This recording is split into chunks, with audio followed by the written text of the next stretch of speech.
तो दोस्तों आज हम फिर लेकर आए हैं आपके लिए देश और दुनिया की सभी ताज़ा और बड़ी खबरें। आज की सबसे पहली और बड़ी खबर में आपको बताएंगे दोस्तों, बड़ी अपडेट राहुल गांधी को लेकर। राहुल गांधी ने लोकसभा में पीएम मोदी पर साधा निशाना, कहा हम दो हमारे दो की है सरकार। वहीं अगली बड़ी खबर में आपको बताएंगे, राजस्थान में राहुल गांधी की ट्रैक्टर रैली, 3 राज्यों के जाट वोट बैंक पर है नजर। वहीं अगली बड़ी खबर में आपको बताएंगे, ओवैसी ने दी धमकी, कहा सरकार सीए का नियम बनाएगी तो फिर हम दोबारा सड़कों पर निकलेंगे। इसी के साथ अगली बड़ी खबर में आपको बताएंगे, टिकरी बॉर्डर पर किसानों ने बसाया गांव, सीसीटीवी और वाईफाई भी लगाया। इसी के साथ अगली बड़ी खबर में आपको बताएंगे, ममता दीदी से जल्द बात करेंगे तेजस्वी, बंगाल और असम चुनाव के लिए फॉर्मूला तैयार। वहीं अगली बड़ी खबर में आपको बताएंगे, नए कृषि कानून के खिलाफ लंबी लड़ाई की तैयारी में किसान, सिंधु बॉर्डर पर बनाए जा रहे हैं नए टेंट। इसी के साथ अगली बड़ी खबर में आपको बताएंगे, गुलाम नबी आजाद का ऐलान, ना सांसद और मंत्री बनने की इच्छा और न पार्टी का कोई पद संभालना चाहूंगा। केंद्र के कृषि कानून का विरोध का असर, पंजाब के स्थानीय निकाय चुनाव में भाजपा ने 50% सीटों पर उम्मीदवार ही नहीं उतारे। वहीं अगली बड़ी खबर में आपको बताएंगे, पंजाब के सीएम कैप्टन अमरिंदर सिंह बोले, कृषि कानून भाजपा की सियासी मौत का बिगुल। इसी के साथ अगली बड़ी खबर में आपको बताएंगे, भाजपा नेताओं ने किया किसानों से जनसंपर्क, 12 फरवरी को प्रस्तावित है महापंचायत। वहीं अगली बड़ी खबर में आपको बताएंगे, उत्तर प्रदेश में आरएलडी नेता जयंत चौधरी समेत 5000 से ज्यादा लोगों के खिलाफ मुकदमा दर्ज, किसान बैठक में हुए थे शामिल। तो चलिए देख लेते हैं आज की पहली बड़ी खबर। राहुल गांधी ने लोकसभा में पीएम मोदी पर साधा निशाना, कहा हम दो हमारे दो की है सरकार। दोस्तों दरअसल कांग्रेस के पूर्व अध्यक्ष और वायनाड से सांसद राहुल गांधी ने लोकसभा में बोलते हुए मोदी सरकार पर जमकर निशाना साधा। राहुल गांधी ने कहा है कि पहले कृषि कानून के कंटेंट में मंडियों को खत्म करना है, दूसरे कृषि कानून के कंटेंट में है कि कोई भी उद्योगपति जितना चाहे अनाज, फल और सब्जी उतना स्टोर कर सकता है।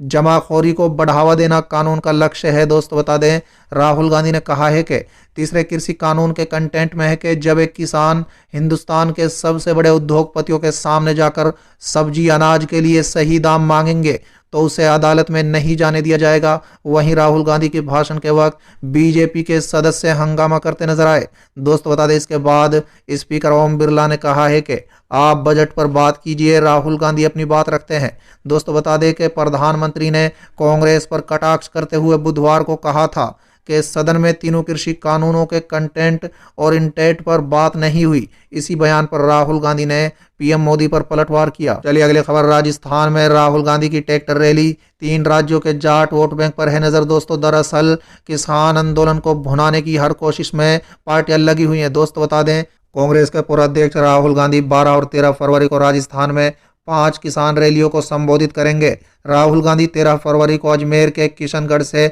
नागौर के मकराना तक ट्रैक्टर मार्च करेंगे। दोस्तों बता दें, राहुल ट्रैक्टर मार्च की शुरुआत नागौर के रूपनगढ़ से करेंगे। दोस्तों बता दें, राजस्थान, हरियाणा और पश्चिम उत्तर प्रदेश में जाट मतदाता निर्णायक भूमिका में है।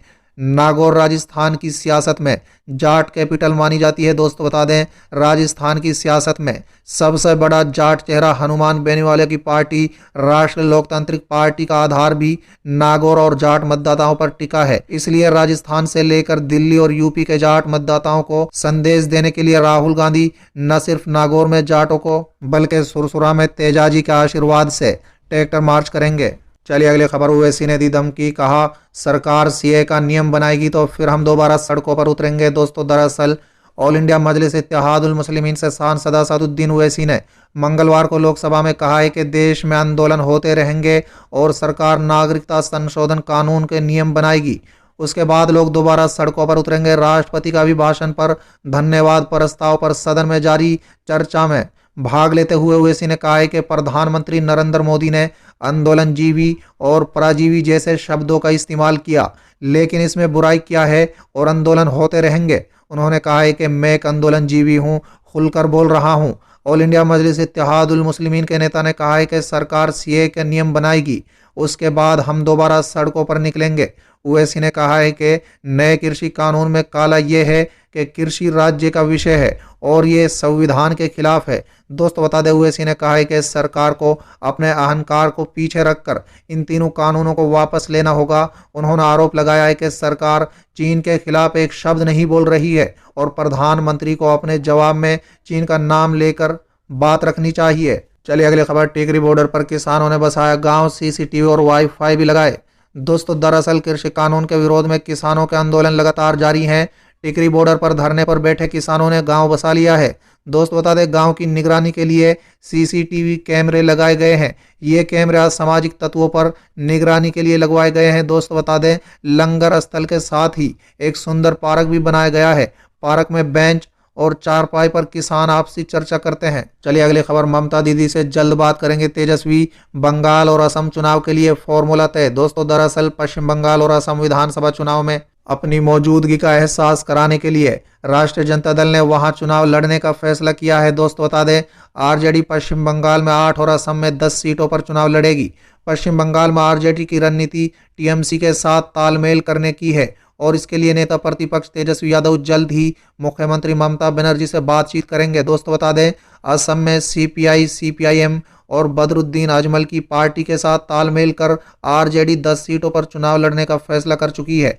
दोस्तों बता दें कि बुधवार को दिल्ली में तेजस्वी यादव के साथ पार्टी के राष्ट्र प्रधान महासचिव अब्दुल बारी सिद्दीकी और राष्ट्र महासचिव श्याम रजक ने एक बार फिर से बातचीत की। इस दौरान दिल्ली म्युनिसिपल कॉरपोरेशन के चुनाव को लेकर चर्चा हुई। चलिए अगली खबर, नए कृषि कानून के खिलाफ लंबी लड़ाई की तैयारी में किसान, सिंधु बॉर्डर पर बनाए जा रहे हैं नए टेंट। दोस्तों दरअसल केंद्र के नए 3 कृषि कानूनों के खिलाफ जारी गतिरोध को जल्द समाप्त न होने की संभावनाओं के बीच दिल्ली से लगे सिंधु बॉर्डर पर किसानों ने लंबी लड़ाई के लिए प्रदर्शन स्थल पर बुनियादी ढांचे मजबूत करने शुरू कर दिए हैं। दोस्त बता दें, प्रदर्शन का नेतृत्व कर रहे संयुक्त किसान मोर्चा ने प्रधानमंत्री नरेंद्र मोदी की सरकार के 3 कानूनों को वापस लेने और उनकी फसलों पर न्यूनतम समर्थन मूल्य की कानूनी गारंटी देने तक आंदोलन जारी रखने की बात दोहराई है। दोस्त बता दें, सिंधु बॉर्डर पर प्रदर्शन स्थल पर साजो सामान का प्रबंधन देखने वाले दीप खत्री ने कहा है कि हम लंबे समय तक प्रदर्शन करने के लिए अपनी संचार व्यवस्था